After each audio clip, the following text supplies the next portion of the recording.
Delhi police महासंघ के पदाधिकारियों की एक बैठक पीएचक्यू में special commissioner of police IPS Mrs Shalini Singh ji के साथ हुई, जिसमें additional CP Shri AV Deshpande ji, special cell DCP Shrimati Suman Nalwa और डीसीपी सतीश कुमार जी भी सम्मिलित हुए।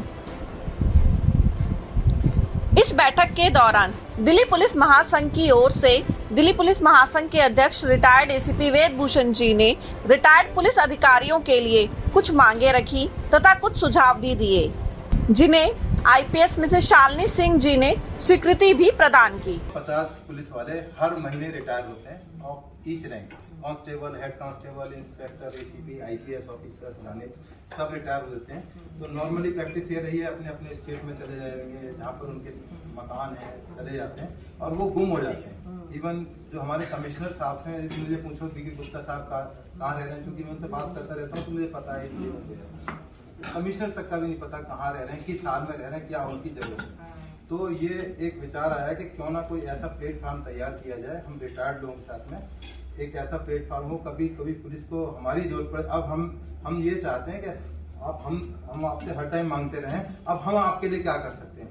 इम्पोर्टेंट इश्यू है कि हम डिपार्टमेंट को क्या दे सकते हैं। डिपार्टमेंट पेंशन दे रहा है रेस्पेक्टफुल तरीके से, सिपाही भी आज की डेट में अच्छी रिटायरमेंट के बाद सम्मान से रोटी खा सकता है। आप तो अच्छी 55-60 हज़ार रुपये पेंशन दे रहे हैं। हेल्थ की फैसिलिटीज़ है, बहुत सारी फैसिलिटीज़ हैं। कहीं भी जाके बोल देते हैं मैं रिटायर्ड एसीपी हूँ, वो बेचारा कुर्सी भी देता है, छोटा मोटा हमारा काम भी हो जाता है। तो हम तो ऋणी हैं इस डिपार्टमेंट के कि जो इस तरह से हम रिटायर हुए हैं और आज भी अच्छी है सेहत के अंदर हम लोग रह रहे हैं। तो इस कंसेप्ट के साथ में शुरुआत कर रहे हैं। अब जो दो हैं ये दोनों एक ही हैं।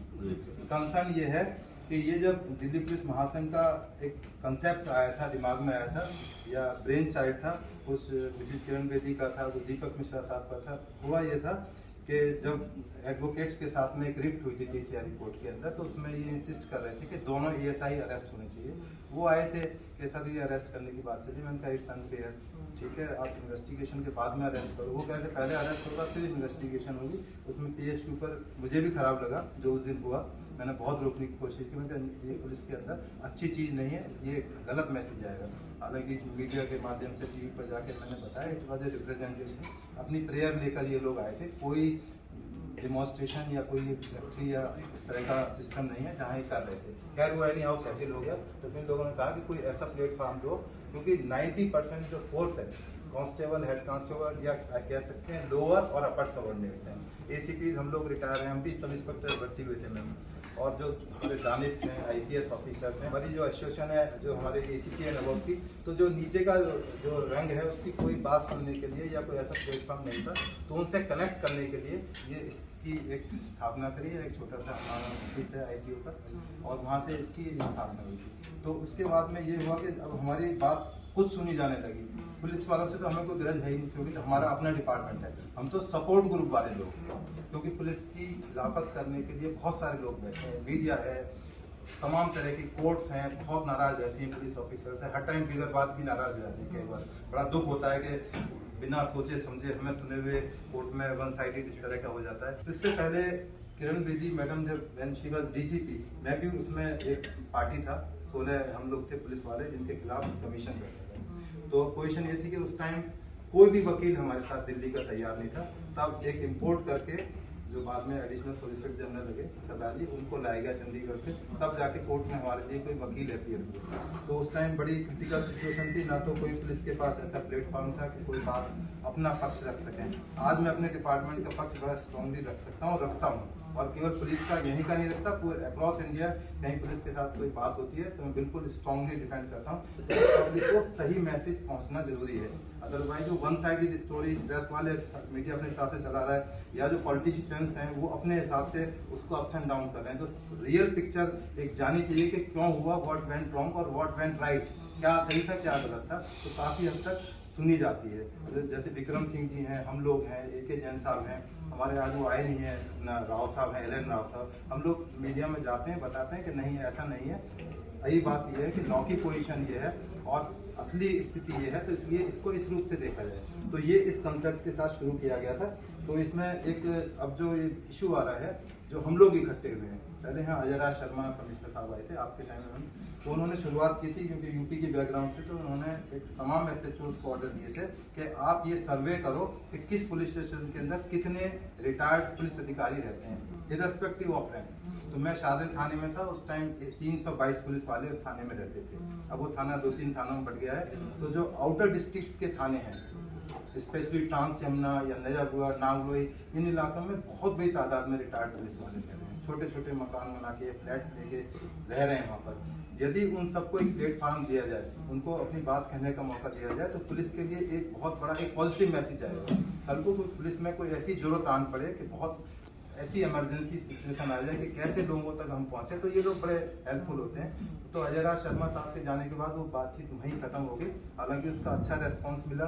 जो उस टाइम वहाँ पर रिटायर्ड ACP रह रहे थे, इंस्पेक्टर रह रहे थे, वो खुद इन्फॉर्मेशन देते थे कि देखो वीरभूषण वहाँ गलत काम हो रहा है और ये गलत आदमी है, इसके साथ में कभी बात मत करना। तो ऐसी सारी इन्फॉर्मेशन जो पुलिस के लिए रिक्वायर्ड है सीक्रेट इन्फॉर्मर के रूप में, तो वो देते थे। तो हमें भी अच्छा लगता था। केवल क्या था, केवल उनको महीने में एक बार बुला के चाय खिला दिया, उनको बिस्कुट खिला दिए, उनके दुख सुख पूछ लिए, परिवार के बारे में जान लिया। तो एक बहुत अच्छा मैसेज गया था। और जो आज शुरुआत हो रही है, इट्स अंडर योर लीडरशिप, ये कहीं ना कहीं बहुत दूर तक जाएगी, ये बात रहेगी नहीं। क्योंकि जो मैं आपके साथ काम कर चुका हूँ, जब उज्जवल मिश्रा साहब DCP थे, तो he is no more in this world. तो आपका जो एटीट्यूड है, और आपका भी और हमारे बड़े साहब का बहुत पॉजिटिव है। मैं मतलब I have no word to say. तो इसमें कुछ जो पुलिस वाले हैं, उनकी अपनी एक कुछ डिमांड होती है। डिमांड तो हर टाइम आनी जाती रहती हैं, वो मैं राइटिंग में आपको दे दूंगा। वो बहुत बड़ा इशू नहीं है। बहुत बड़ा इशू ये है कि कोई ऐसा प्लेटफॉर्म आज आपने स्टार्ट करने की कोशिश की है, तो इसमें मेरा एक सजेशन है या रिक्वेस्ट है कि कोई एक ऐसा ऐप बना दिया जाए जिसमें जो भी रिटायर हो रहा है उसके सारे डिटेल्स हों, उसकी फैमिली के डिटेल्स हों, उसके परिवार के बारे में जानकारी हो। वो अपनी बात कुछ कहना चाहता है कि मैं इस तरह से सपोर्ट कर सकता हूँ, क्योंकि हम अब देना चाहते हैं, तो दिल तो बहुत कुछ किया, तो वो अपनी बात को कह सकें। कभी जरूरत पड़े इमरजेंसी में, तो सारे लोग एक साथ इकट्ठे खड़े हो जाएं। मैम नोज के जब किसानों का आंदोलन हुआ था, तो वहाँ पर मुझे जरूरत थी कि बहुत सारे आदमी हम पुलिस के सपोर्ट में खड़े हों। She help me like anything. वहाँ पर सारी पुलिस की फैमिलीज आई, सारा मीडिया है, टोटल मीडिया। हमने बताया हमारे 400 आदमी इंजर्ड हुए, नोबडी इज लिसनिंग, और तमाम एक ही तरफ सारी चीज़ें आकर्षित की जा रही हैं। तो उसका अच्छा रिजल्ट रहा। एक मैसेज दिया, होम मिनिस्टर तक मैसेज दिया, अखबारों में आया, मीडिया में आया, तो लोगों को असलियत पता लगा। और वो साधन नहीं है जो हम कर सकें। तो इसमें जैसे MPs की मीटिंग होती है, MLAs को हम लोग बुलाते हैं, RWS को बुलाते हैं, मार्केट एसोसिएशन को पीरियडिकली बुलाते हैं। तो ऐसी कभी 6 महीने में, 3 महीने में या साल में एक मीटिंग हो जाए, जिसमें CP साहब हमें केवल ग्राउंड के अंदर एक चाय पिला दें। हम इतने खुश होंगे, मैं आपको बता नहीं सकता। जो हमारे रिटायर्ड साथी हैं, वो इतने खुश होंगे कि आज CP साहब ने आए, हमें एड्रेस करा, 10 मिनट के बाद वो चले गए। तो हमारे लिए तो बहुत बड़ी चीज़ है। तो इसलिए मैं चाहता हूँ कि कोई ऐसी एक प्लेटफॉर्म बने, मजबूती से बने, जिससे कि एक समाज के अंदर मैसेज आए कि इनका रिटायरी पुलिस ऑफिसर्स का एग्जिस्टेंस है, ये ऐसा नहीं है, समाज के काम के हैं। अदरवाइज समाज वालों को लगता है कि ये किसी काम के आदमी रह नहीं गए, जबकि ऐसा नहीं है। बहुत काम के आदमी, रिसोर्सफुल हैं। जैसे विजय मलिक साहब बैठे हैं, बहुत रिसोर्सफुल, बहुत काम करा सकते हैं लोगों को। तो इस तरह की चीज़ें हैं जो इसमें कुछ इश्यूज हैं। जैसे रिटायर्ड साथी हैं, जब ये ग्रेजुएटी और ये हमारी जो पेंशन होती है, तो उसमें जब ये एग्जामिन की गई थी, कैलकुलेशन की गई थी, उस टाइम इंटरेस्ट रेट 14 से 15%, 12 से 15% था जब की गई थी।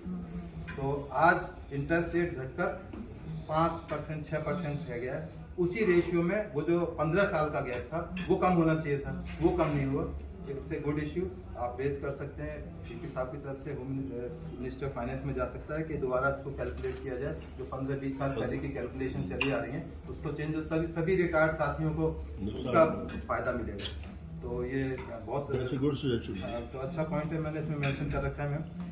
और इसके अलावा कुछ मिनिस्ट्रियल स्टाफ का ये कहना है कि हम प्राइवेट PSUs में जाके नौकरी करते हैं, बाहर जाके नौकरी करते हैं। उनका रिप्रेजेंटेशन CP साहब को मेल किया है, मुझे भी उन्होंने किया था। तो उनका कहना है चाहे हमें कंसोलिडेटेड सैलरी पर कहीं शॉर्टेज है क्लरिकल स्टाफ की, मिनिस्ट्रियल स्टाफ की बहुत ज़्यादा शॉर्टेज है डिस्ट्रिक्ट के अंदर। तो हम क्या करते हैं, हम लोग सर्विस दे देंगे भाई, कोई भी ऐसा रीजनेबल रिम्यूनरेशन उनको दिया जाए, तो वो मेरे ख्याल से तैयार हैं। कहते हैं हम क्यों जुड़ना चाहते हैं, पैसे के लिए नहीं, एक तो अपने आप को बिजी रखने के लिए और अपनी हेल्थ को मेंटेन करने के लिए। सुबह उठेंगे, ऑफिस जाएंगे, काम करेंगे, अपना जो उनका एक्सपोजर पूरी जिंदगी की लाइफ का है, कोई पीए रहा है, कोई रीडर रहे, कोई किसी तरह से रहे, तो उनको कनेक्ट करने का मौका मिल जाएगा। इसलिए ये बहुत अच्छा प्लेटफॉर्म होगा। यदि एक ऐप बन जाए, तो मैंने भी कोशिश करी थी, तो ज़्यादा नहीं 40-50 हज़ार रुपये का शायद वो ऐप बन के तैयार हो जाएगा, तो सारे रिटायर्ड पुलिस वाले कनेक्ट हो सकते हैं। क्योंकि ये केवल दिल्ली में ही नहीं है, अक्रॉस इंडिया हमारे कोई केरल के सिपाही है, कोई गोवा में साहब रह रहे हैं, कोई कहीं पे रह रहे हैं, तो हम सब लोग एक दूसरे से कनेक्ट हो सकते हैं। चाहता हूँ कि कोई ऐसी एक प्लेटफॉर्म बने, मजबूती से बने, जिससे कि एक समाज के अंदर मैसेज आए कि इनका रिटायरी पुलिस ऑफिसर्स का एग्जिस्टेंस है, ये ऐसा नहीं है समाज के काम के हैं। अदरवाइज समाज वालों को लगता है कि ये किसी काम के आदमी रह नहीं। बहुत तो अच्छा पॉइंट है, मैंने इसमें मेंशन कर रखा है मैम। और इसके अलावा कुछ मिनिस्ट्रियल स्टाफ का ये कहना है कि हम प्राइवेट पीएसयूज में जाके नौकरी करते हैं, बाहर जाके नौकरी करते हैं, उनका रिप्रेजेंटेशन सीपी साहब को मेल किया है, मुझे भी उन्होंने किया था। तो उनका कहना है चाहे हमें कंसोलिडेटेड सैलरी पर कहीं शॉर्टेज है क्लरिकल स्टाफ की, मिनिस्ट्रियल स्टाफ की बहुत ज़्यादा शॉर्टेज है डिस्ट्रिक्ट के अंदर, तो हम क्या कहते हैं, हम लोग सर्विस दे देंगे भाई, कोई भी ऐसा रीजनेबल रिम्यूनरेशन उनको दिया जाए तो वो मेरे ख्याल से तैयार हैं। कहते हैं हम क्यों जुड़ना चाहते हैं, पैसे के लिए नहीं, एक तो अपने आप को बिजी रखने के लिए और अपनी हेल्थ को मेंटेन करने के लिए। सुबह उठेंगे, ऑफिस जाएंगे, काम करेंगे, अपना जो उनका एक्सपोजर पूरी जिंदगी की लाइफ का है, कोई पीए रहा है, कोई रीडर रहे, कोई किसी तरह से रहे, तो उनको कनेक्ट करने का मौका मिल जाएगा। एक प्रपोजल ये आ रहा है कि जो जैसे आर्मी के ऑफिसर्स हैं, अपनी उनकी सेरेमोनियल कैप होती है, उनको रिटायरमेंट के बाद दे कैन यूज़, भाई कहीं से मौके पर जाना है, कि वैसे सरकारी फंक्शन में जाना है, तो कोई मोमेंट हो या इंसिग्निशिया, कोई कैप जैसे आर्मी के अंदर होता है, तो एक छोटा सा कोई अपनी शर्ट पे लगाने को मिल जाएगा, तो उसी में वो बहुत खुश हो जाएंगे, चौड़े होकर घूमेंगे, देखो जी मैं दिल्ली पुलिस से रिटायर्ड आदमी हूँ, अपने लगा के चेस्ट के ऊपर जा रहा हूँ, कोई ऐसा छोटा मोटा निशान या कोई ऐसी चीज़ हो जाए, आइडेंटिफाई हो जाए, लोकेट हो जाए, तो ये है। एक सर ये जो SPOs का कंसेप्ट था, स्पेशल पुलिस ऑफिसर्स का, वो दिल्ली पुलिस एक्ट में प्रोविजन है उसका। तो SPO जो रिटायर्ड ऑफिसर है, उनको आइडेंटिफाई यदि कर दिया जाए कि ये these are special police officer, ये पुलिस रिच एक्सपीरियंस है अपने अपने फील्ड के अंदर, तो यदि SPOs को जो रिटायर्ड पुलिस अफसर है उनको केवल एक डेजिग्नेशन दे दिया जाए कि ये इस पुलिस स्टेशन एरिया में रहता है, he is the SPO of this police station, तो वो भी फील्ड प्राउड करेगा, पुलिस के लिए भी एक अच्छी एक साधन मिल जाएगा, उसको एक एक्स्ट्रा हैंड मिल जाएगा। एक दूसरा मैम ये जियोज मैच जो है, वो जब बिमला मेहरा मैडम थी तो आई वॉज इन PHU, तो करीब 14 लाख रुपए उन्होंने सैंक्शन किए थे, उसके बाद से उसमें कुछ काम नहीं हुआ, उसमें ना कोई फैसिलिटी है, कुछ भी नहीं है। तो DCP नॉर्थ को यदि आप बोल देंगे तो शायद उसमें कुछ हम लोग कभी चले जाएं ऑफ एंड ऑन, जो नज़दीक रहते हैं जियोज में, अदरवाइज वो अनयूटिलाइज्ड है, केवल अलीपुर रोड वाला केवल शादी ब्याह के पर्पज से वो कभी कोई इस्तेमाल कर लेता है, किसी की बेटा बेटी का कोई रिसेप्शन फंक्शन में शादी होना है, तो यदि जियोज में सोचा जैसे बॉम्बे के अंदर है, तो बॉम्बे के अंदर वहाँ जू बीच के ऊपर है, मैं भी बॉम्बे जाता हूँ तो मैं किसी होटल में रुकता, क्योंकि 400 रुपये में रूम मिलता है और वहीं शायद 120 रुपये में खाना मिलता है, और बहुत बढ़िया लोकेशन। हमारा जो जियोज मैस है उससे बढ़िया लोकेशन पर है, अलीपुर रोड, बड़ी रिनाउंड स्ट्रीट है, बराबर 5 स्टार होटल है, इसको सही ढंग से दोबारा रिफर्बिश कर दिया जाए तो हम सबके लिए, आप सबके लिए एक बहुत अच्छा एक साधन बन जाएगा। साथियों, दिल्ली पुलिस महासंघ का एक प्रतिनिधिमंडल आज पुलिस हेडक्वार्टर में Mrs Shalini Singh IPS special CP welfare से मिला था। वहाँ पर एडिशनल CP देशपांडे साहब भी मौजूद थे, DCP साहब भी मौजूद थे, और तमाम दिल्ली पुलिस से रिलेटेड इश्यूज़ के ऊपर चर्चा हुई कि दिल्ली पुलिस से जो 250 पुलिस वाले हर महीने रिटायर होते हैं, हर रैंक के ऑफिसर रिटायर होते हैं, उनको कैसे उनकी सर्विसेज को यूटिलाइज़ किया जाए, क्योंकि लाखों की तादाद में रिटायर्ड पुलिस वाले दिल्ली के अंदर रहते हैं। एक बहुत बड़ा प्लेटफॉर्म दे सकते हैं दिल्ली को सुरक्षित करने के लिए, दिल्ली को पुलिस की परेशानियों से अवगत कराने के लिए, दिल्ली पुलिस की समस्याओं को सुलझाने के लिए। इस बारे में एक रिप्रेजेंटेशन भी दिया गया जिसमें तमाम बातें कही गई हैं, किस तरह से जो लाखों रिटायर्ड पुलिस अधिकारी हैं कैसे दिल्ली पुलिस के साथ कनेक्ट हो सकते हैं, क्योंकि अब भी हम दिल्ली पुलिस का हिस्सा हैं, क्योंकि दिल्ली पुलिस हमें बहुत पेंशन देती है, हमारी सारी सुख सुविधाओं का ध्यान रखती है, मेडिकल फैसिलिटीज़ हमारे लिए फ्री ऑफ कॉस्ट हैं। ये हमारी जिम्मेदारी है कि अब हम रिटर्न में दें, क्योंकि दिल्ली पुलिस ने जो हमारे लिए किया है, अब हम दिल्ली पुलिस के लिए एक अच्छा काम कर पाएँ, एक अच्छे रिजल्ट दिल्ली पुलिस दे सके और पुलिस की जो परेशानियां हैं वो पब्लिक तक पहुँचे, उनकी जानकारियां दें। इस बारे में शालिनी सिंह मैडम का रेस्पॉन्स बहुत अच्छा रहा। उन्होंने आश्वस्त किया है कि जल्दी तमाम जो बातें रिप्रेजेंटेशन में कही गई हैं उनको एड्रेस किया जाएगा और कमिश्नर साहब इस बारे में बहुत पॉजिटिव हैं। उनका जो एटीट्यूड है समस्याओं को सुलझाने के लिए है और रिटायर्ड पुलिस ऑफिसर्स के लिए एक ऐप बनाने की बात की गई है जिससे उनकी समस्याओं को सुना जा सके और हमारी यूटिलिटी समाज के अंदर कैसे हो सके, कैसे हम देश के लिए काम कर सकें और दिल्ली को और सुरक्षित, मजबूत और सुंदर बना सकें। जय हिंद साथियों, जय हिंद।